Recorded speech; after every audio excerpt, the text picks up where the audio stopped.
Hello race fans! So today we're going to take a look at this Kyosho that you see. Kyosho's version of this car right here. So it's another small chapter in Nissan's racing history. If you look here at the box, what I like about these old packages is it says the price, 680 yen. That's around $7 in today's money. And if you want to pause the video, you can see what other cars came in this collection. And this collection came out, let's see here, it usually says in the bottom, 2007. So we're talking like a 14-year-old model now. Okay, so standard Kyosho stuff. It would probably come in a blister, yes. And it has a little card as well for if you can read Japanese, gives you a little story of it. And in this case, we got some sort of signature of someone. I don't know who that is, sorry. Okay, let's take this off here, the blister here. And then the base here, we got the model number of the car, which is an R92CP from 1992. So this car, it's I believe it was actually developed by Lola. Lola made the chassis and then Nissan finished off the car itself. And it's powered by a 3.5 liter twin turbo V8 in the back, and it made around 800 horsepower. Although there's a YouTube video out there of someone driving this car and it was boosted up to like maybe 1,000 horsepower. Okay, so this car actually does have some success in racing. In Japan, there was something called the Japan Sports Prototype Car Series, and this won that series in 1991 and 1992. And this is the 92 car, of course. Alright, so let's get a look at the model now. So the wheels are nice, as typical from Kyosho. They're specific to each car that they make a casting of. The printing here looks good because they're not decals, they're tampo printed, so I don't think these are going to crack or flake off or anything like that in the future. So for long term it's going to be good. It's already an old model, so we got some indication of the exhaust pipes popping out there, so that's good. And they actually do seem to be molded. They're actually sticking out a little bit, so that's pretty neat. Or the black box around it is going in. A little bit of a depth here to this vent as well. Okay, you might ask, what the heck are these things? Well, I'll be honest with you, I don't know. There's some sort of flaps or something like that for aerodynamics, I would imagine, or I would assume maybe there's a vent here and it sucks the air pressure out of the wheel well. I know that this is a mirror, this bump here, it's a mirror. And then what's weird is the other mirror is over here, so one on the body and one on the cabin. So I thought that was interesting design here. Okay, well, let's go to the back here. It's so dark I'm gonna have to flip it over. So yeah, obviously you got some Nissan printing there, and then a couple ribs. Maybe those are taillights on their car.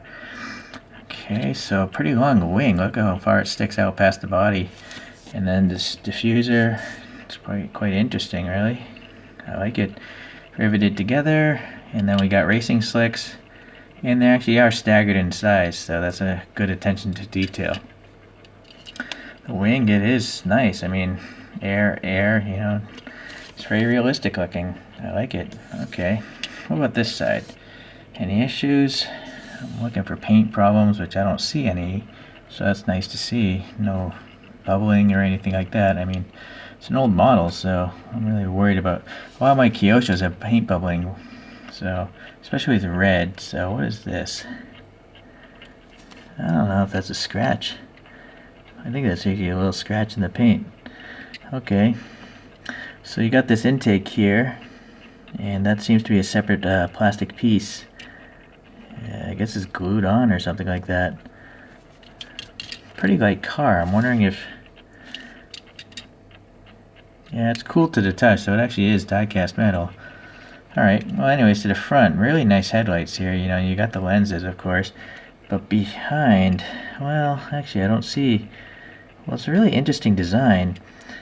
You know, the center circle is part of the lens molding. But back here, it looks like it flares out to what looks like a lens of a headlight. It's really wide. So, I don't know if it's possible to even see with the camera, but you can kind of see an outline of a big circle back there.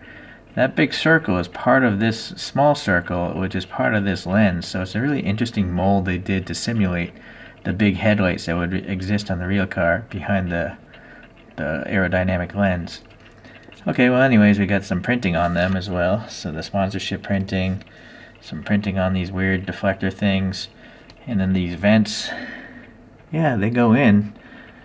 They're dimensional. It's not black paint. It's literally a real vent, so that's nice.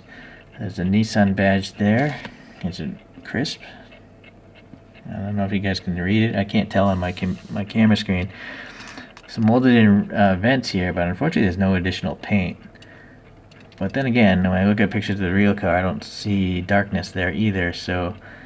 But, I don't know. It's a tough call if they should have added black paint or not there. The printing up here is pretty nice. The emergency cutoff switches are on there. We got some gull-wing doors, fuel filler caps, more vents, and a little more printing of some sort. Some sponsorship, I guess. It's a really nice gas cap, actually. Got these ribs around the perimeter. So with usual Kyosho interiors, which is black vacuums of detail loss, I don't know. I'm sure there's a lot of melted details, but it's hard to tell. It's so dark in there. Yeah, there's a steering wheel and a seat, but I don't know if there's any seat belts or...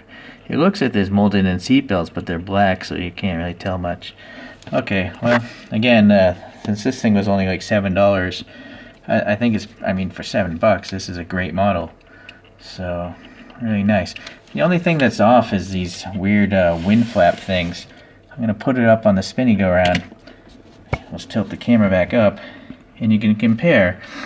These wing deflectors are really not very high. If you look at the bulge of the mirror over there, they're kind of terminating at the same height as the bulge of the mirror.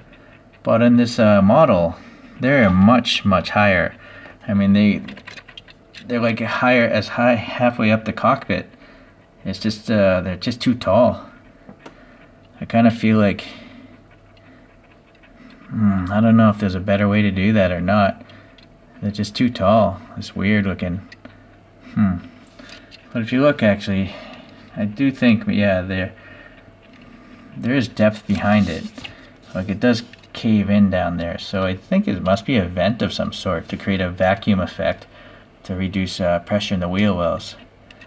I'm also noticing here in the wheel, there's like an indication of a disc brake rotor. It's part of the wheel casting itself, but it is circular. You can see a little bit between the spokes. So that's better than usual. Kyosho usually just ignores the fact that brake systems exist on real cars. So, but yeah, they are nice wheels. You can see the little lugs of the three-piece wheels, so that's nice. So I like it. Okay, so anyways, we'll let that spin around. And just for comparison's sake, I did a review of this car before. This is the R390 GT1, and this was meant for Le Mans racing in 1997 and 1998. You can see a little bit of an evolution in the 5-6 year gap between these two cars. Basically, the modern car is wider. It's much wider, and possibly is long, or I don't know, maybe it's around the same length. But anyways, so if you like Nissans and you like racing cars, maybe either one of these might be up your alley for purchase. So you might want to look them up on eBay or whatnot. And I guess that's it for today's review. Alright guys, we'll catch you around. See ya. Bye.